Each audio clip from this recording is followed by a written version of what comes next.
Released back in 2018, Monster Hunter World was a groundbreaking title that redefined the Monster Hunter franchise, introducing a whole new generation of gamers to the thrill of the hunt. And now, over 5 years later, we'll be taking a trip down memory lane to revisit one of the most beloved games of the last decade to see how it holds up. I'll be highlighting the many ways that Monster Hunter World pushed the boundaries of what we have come to expect from a Monster Hunter game, and discussing how these innovations may have influenced the franchise in the years since its release. So whether you are a longtime fan of the series or a newcomer just discovering the thrill of the hunt, or maybe you're just curious about Monster Hunter World, this video is for you. My name is Dark Hero, join me as I dive back into the world of Monster Hunter and explore one of the most influential and beloved games of our time. Without any further ado, let's begin. When Monster Hunter World was released in 2018, it introduced a slew of new features that helped to redefine the franchise and bring it into the modern era of gaming. One of the most notable features was the game's immersive open maps, which allowed players to explore the world of Monster Hunter like never before. Gone were the segmented areas of previous games, replaced by a vast and interconnected world filled with all manner of monsters, environments, and secrets to discover. The combat system was, of course, updated as well, feeling more fluid and more dynamic than ever before.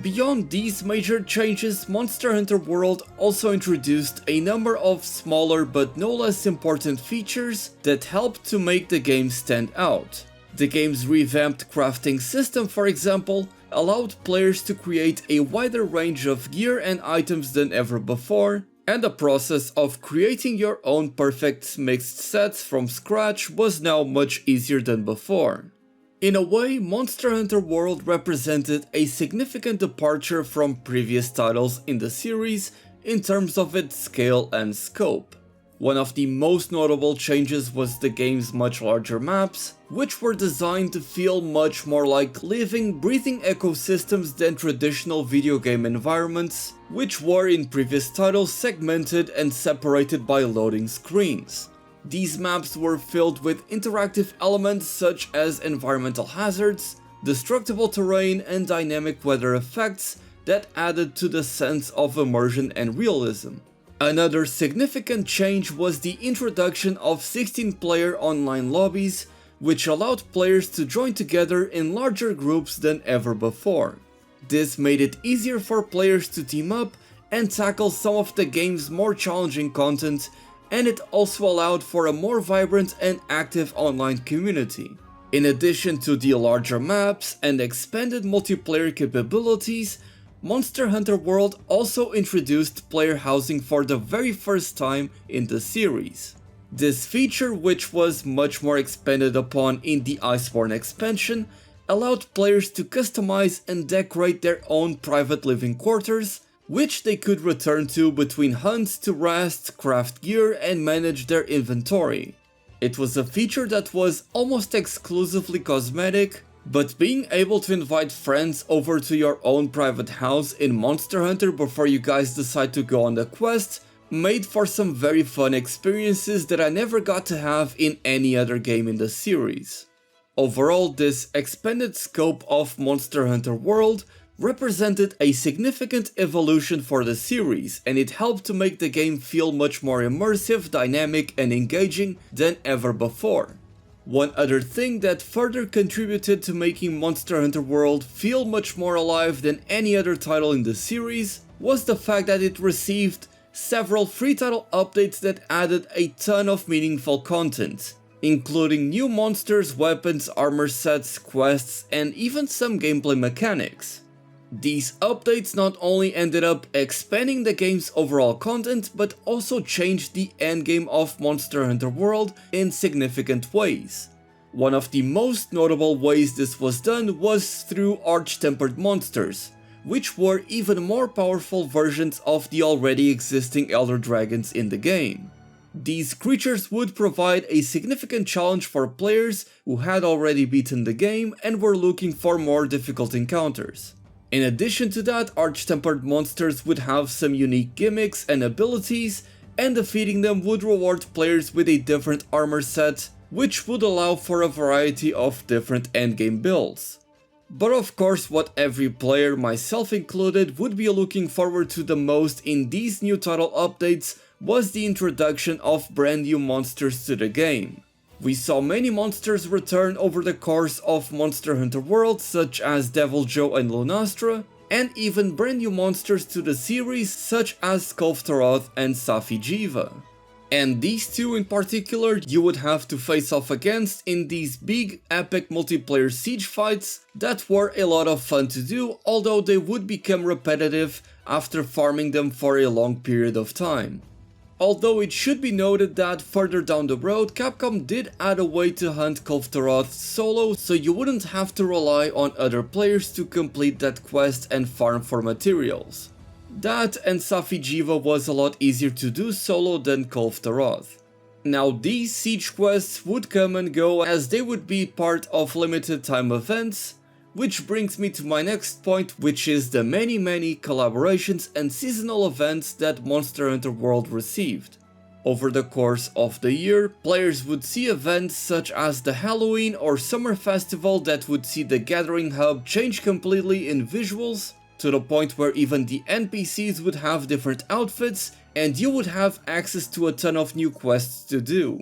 It's important to note that in Monster Hunter World, quests would rotate every other week or so. However, during these seasonal events, almost every single event quest would be available for players to do. So these events would usually be a perfect time to bring players together, gather your friends and farm those event quests that you had missed out on previously. While many players do prefer the style of the older titles, where once a new event quest is added, it remains as a permanent addition that you can complete at any time. Seeing so many of my friends and peers go online just to play these events, and seeing the entire Monster Hunter community come together that way was always a fun time. And of course, among all of these event quests, the collaborations were a highlight, as we would be able to get weapons, armor sets and even emotes from many different franchises such as Horizon Zero Dawn, Street Fighter, Devil May Cry, Mega Man, The Witcher and Final Fantasy XIV. And man, these two last collaborations, The Witcher and Final Fantasy XIV, were so well done. From the Witcher collaboration, players would be able to experience a new story-based questline that featured Geralt of Rivia, the protagonist of the Witcher series. And in those quests you would play as Geralt and you would even be able to interact with the different NPCs, have different quest options and different endings to the quest itself. And then you would have another special quest where you would have to hunt the Ancient Leshen, which was quite the challenge. But none of these quests paled in comparison to that of the Final Fantasy XIV collaboration, where you would have to hunt a behemoth, and in the harder version of this quest, an extreme behemoth that would cause a ton of chaos among all the groups that tried to hunt this thing. If you are one of the very few that were around to clear Extreme Behemoth when it released, then click that subscribe button. And I would appreciate it if you would subscribe even if you didn't hunt Extreme Behemoth, as only 1% of the people that watch me are subscribed. Thank you so much for the support. As a player and a fan of Final Fantasy XIV, this was one of my favorite moments ever in any Monster Hunter title, and Behemoth has actually ended up becoming one of my favorite hunts in the entire Monster Hunter franchise.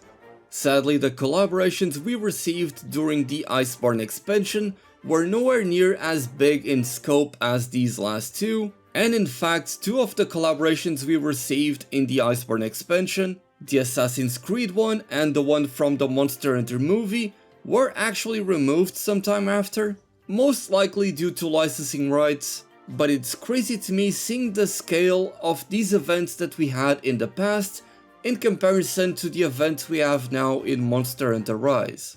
Now, having spoken about the Iceborne expansion, one notable feature of that expansion is of course the guiding lands, an endgame area in Monster Hunter World that essentially represented a significant expansion of the endgame. It was a unique hunting ground that consisted of a large interconnected map divided into different regions. Players would be able to hunt monsters in these regions and level up those regions to unlock new monsters to hunt. And it was through the guiding lands that players would be able to obtain rare materials to then significantly upgrade their gear by way of augments, for example being able to heal as you deal damage to the monsters. The Guiding Lands was generally well received by the Monster Hunter community as it provided a significant expansion of the game's endgame content and gave players a new way to hunt and craft rare gear. However, some players felt that the Guiding Lands were too grindy and time consuming, requiring players to spend a significant amount of time hunting and leveling up regions to obtain the rare materials they needed.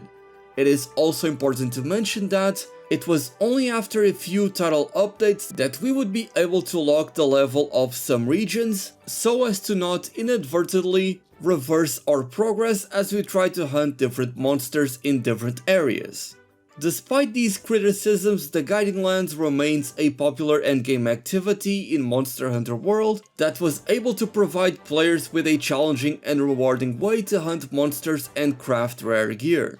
But one feature that was also added in the Iceborne expansion but was negatively received was the Clutch Claw. The Clutch Claw was essentially an extension of your slinger that allowed you to grapple onto monsters, wound different monster parts and slam them against walls. It was actually initially very well received as it is a very fun mechanic to use. However, the thing with that is, not only does it trivialize some hunts, but it is also essentially a mandatory mechanic that players need to use in their hunts, otherwise they're going to take a lot more time to hunt any monsters in the game, as they would be balanced around the use of this mechanic. The Clutch Claw would make fights feel repetitive and predictable, as players would often rely on that same Clutch Claw combos and strategies to take down monsters. And because it made it too easy to break monster parts and to keep monsters on the ground thanks to a technique that was dubbed the Clagger, essentially Clutch Claw Stagger, players would feel that these hunts would be a lot less engaging and challenging. And having made a new character now in 2023 to experience the start of Monster Hunter World once again, I was actually surprised that you are able to use the Clutch Claw from the very start of the game. And as I expected, it pretty much breaks the game, as the base game of Monster Hunter World was not built around this mechanic. So even for a new player going into Monster Hunter World, this mechanic may end up being quite negative, as they will steamroll through the entirety of base Monster Hunter World, where nothing is balanced around this mechanic, but then they may reach the Iceborne expansion, where things are actually balanced around the use of the Clutch Claw, and things are going to feel much different and players may actually need to adjust to the game. But at that point it may be too much of an adjustment too far into the game. But that is a different issue that I may have to talk about in a different video. Now, one thing that I have yet to mention, but it is very obvious the first time you look at this game, is the graphics. The graphics in Monster Hunter World represent a significant leap forwards for the series compared to earlier entries. While previous Monster Hunter titles were primarily released on handheld consoles or had limited graphical capabilities, Monster Hunter World was developed for modern consoles and PC, allowing for much more detailed and immersive graphics. This increased level of detail and realism in the game's environments, the maps being so lush and detailed landscapes filled with dense vegetation, flowing water and dynamic lighting effects, this attention to detail that is particularly evident in the game's monster designs, which feature intricate textures and animations that bring them to life in stunning detail. This is something that you can only experience in Monster Hunter World, as even when you play Monster Hunter Rise, the game simply doesn't have this level of detail,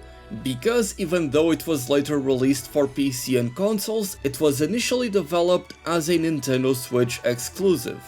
I don't say this to bash Monster Hunter Rise or any other title in the series, but whenever I play one of the previous titles or Monster Hunter Rise, and then I go back to Monster Hunter World, I am always left with this feeling of amazement and left in awe at how beautiful the game is. And of course, as a consequence, I'm left wondering just how good the next Monster Hunter game is going to look. Monster Hunter 6, whatever the title may end up being, is no doubt going to take a lot of lessons from Monster Hunter World, being Capcom's biggest success ever, having sold well over 20 million copies by now.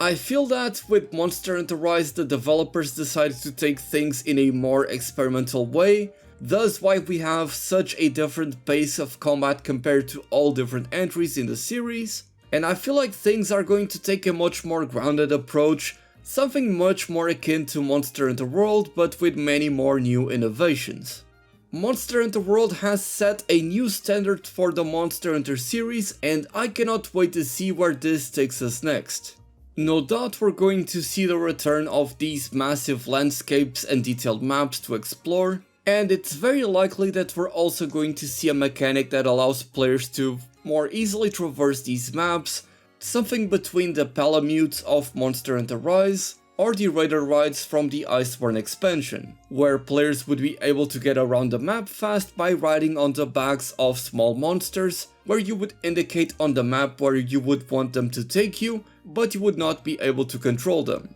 And while I do hope that we see the return of the 16-player hub that we saw in Monster Hunter World, I kinda hope that they do event quests as they do now in Monster Hunter Rise, as opposed to the way things were done in Monster Hunter World, where they would come and go and you would have to wait for a festival or for those particular quests to come back around so you could do them. Because as someone that has made a new character that is now going through Monster Hunter World again, I want to do some of these event quests, but if a festival is not available at the time, the chances are that the event quests that I want to do are simply not available, and I'll have to wait a week or two to do them, which is just not fun.